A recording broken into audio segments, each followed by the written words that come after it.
भरतपुर नामक छोटे से शहर में रघु और मीरा बोलकर एक पति पत्नी रहते हैं। रघु उस गांव में एक फैक्ट्री में वेल्डिंग मशीन से काम करते रहता है।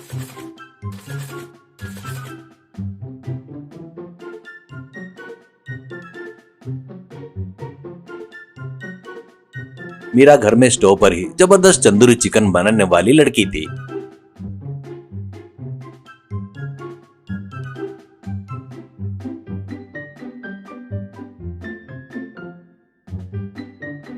वो दोनों गरीब थे, पर उन दोनों के बीच में एक बड़ा सपना था। एक दिन उनका भी एक तंदूरी चिकन का स्टॉल रहना करके मीरा हमेशा रघु से कहते रहती थी।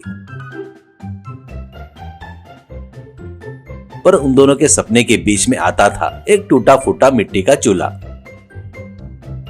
हर रोज शाम को रघु काम खत्म करके घर आते तक मीरा छोटे से चूल्हे के पास बैठकर पसीना पोंछते हुए खाना बनाते रहती थी। मीरा उस दिन भी खाना बनाकर चिकन लाकर रघु को देती है और मीना दुखी होते हुए, रघु देखो रघु, आग जलाते जलाते कम हो गई। इससे एक तरफ का चिकन बराबर नहीं पका और दूसरी तरफ का अच्छे से पक गया। मुझे समझ में नहीं आ रहा है। ऐसे कहते हुए दुखी होती है। तो रघु, अरे पगली, इतनी छोटी सी बात के लिए इतना दुखी क्यों होती हो? रुक जा, उस चूल्हे को ठीक करता हूँ। ऐसा कहते हुए मिट्टी के चूल्हे को ठीक करने के लिए बहुत ही कोशिश करता है रघु, पर वो कोशिश विफल हो जाती है और चूल्हा थोड़ा टूट जाता है।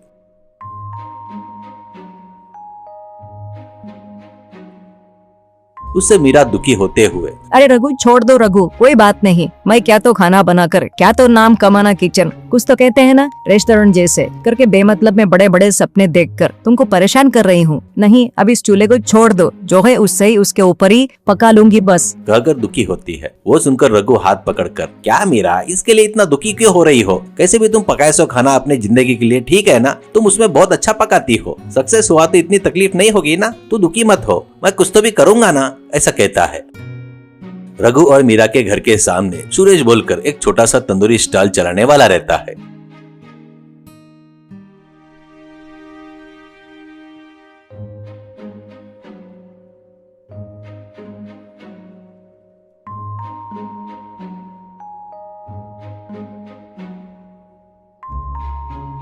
सुरेश के पास सब कुछ था, पर वह बहुत ही आलसी था। कभी क्या स्टॉल ओपन करके तंदूरी पकाता था।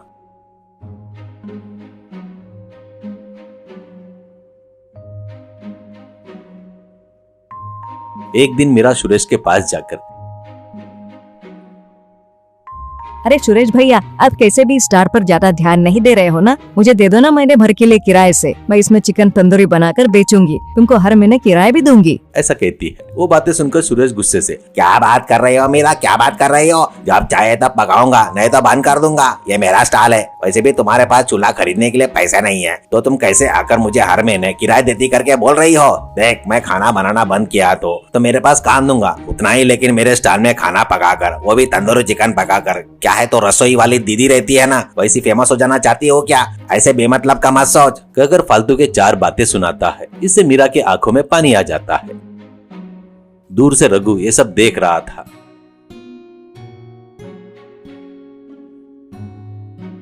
घर आने के बाद मीरा मायूस होकर बैठ जाती है।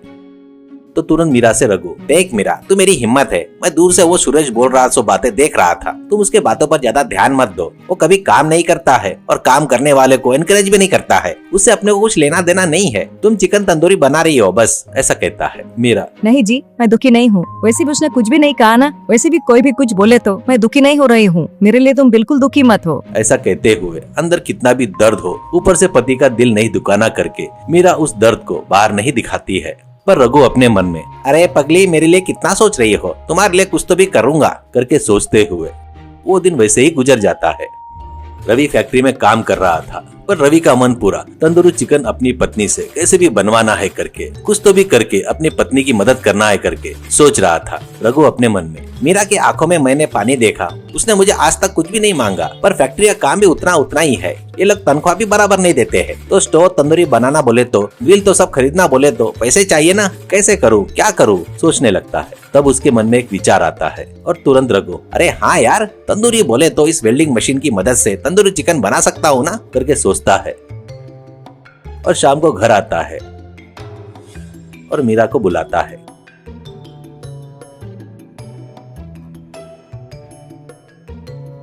मीरा अरे क्या है जी, क्यों इतने जोर से बुलाए, क्या हुआ आज? करके पूछती है तो रघु, तुम कभी भी मैरिनेट करके सब मिलाकर चिकन तंदूरी रखती हो ना, वो एक बार लेकर आओ ना, ऐसा कहता है। तो मीरा, वो 2 पीस ही है जी, स्टोर टूट गया ना, मैंने अपने खाने के लिए ऐसे कोले पर भूनते हुए बनाती हूँ, मिलाकर रखी हूँ, बनाई नहीं अभी तक। ऐसा कहती है। तो वो बातें सुनकर रघु, मेरे पास वो कच्चा चिकन लेकर आ, ऐसा कहता है। ठीक है करके लाकर देती है मीरा।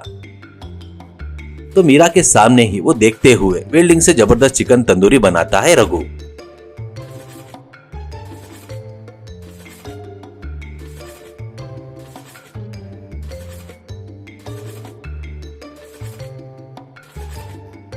वो देखकर मीरा की आंखें चमकने लगती है, उसको आश्चर्य होता है।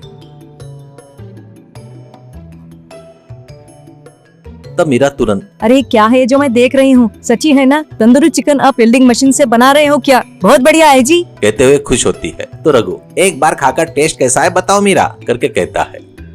मीरा एक पीस खाकर तुरंत, बहुत बढ़िया है जी, सच में ऐसा स्टाइल कहीं भी नहीं मिलेगा, बहुत ही टेस्टी है जी, बहुत बढ़िया सोचे आपके, कहते हुए खुश होती है। तुरंत रघु, देखो कल से 4 वेल्डिंग मशीन आ रहे हैं, वो हमारे फैक्ट्री में बगैर काम के पड़े हैं, तुम चिकन तंदूरी का स्टॉल ओपन कर लो, अपन तंदूरी चिकन बेच रहे हैं, ऐसे कहता है।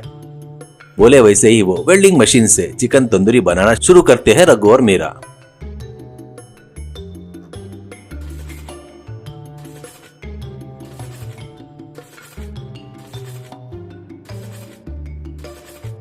तो ये सब सुरेश को पता चल जाता है। सुरेश तुरंत वहां पर आए एक कस्टमर बुजुर्ग से, अरे देखो चाचा, मैं कैसे पकाता हूँ, ओवन में या ग्रिल में बनाता हूँ, पर वो लोग उस वेल्डिंग मशीन से पका रहे हैं, उस वेल्डिंग मशीन से कुछ हुआ तो आपके सेहत का क्या होगा, ऐसा कहता है। तो बुजुर्ग, देखो सुरेश यार, तुम अमावस्या पूर्णिमा को अपना स्टॉल ओपन करते हो, तेरे को क्या करना है उनसे, वैसे भी वेल्डिंग मशीन से क्या होगा, मैंने खाया है, बहुत ही टेस्टी है, तू काम नहीं किया तो कुछ नहीं होगा, पर बाजू वाले के काम को खराब मत कर, कहते हुए बहुत खरी कुटी सुनाता है सुरेश को वो बुजुर्ग। ये सब मीरा और रघु देखकर हंसने लगते हैं। तो सुरेश गुस्से से वहां से चला जाता है।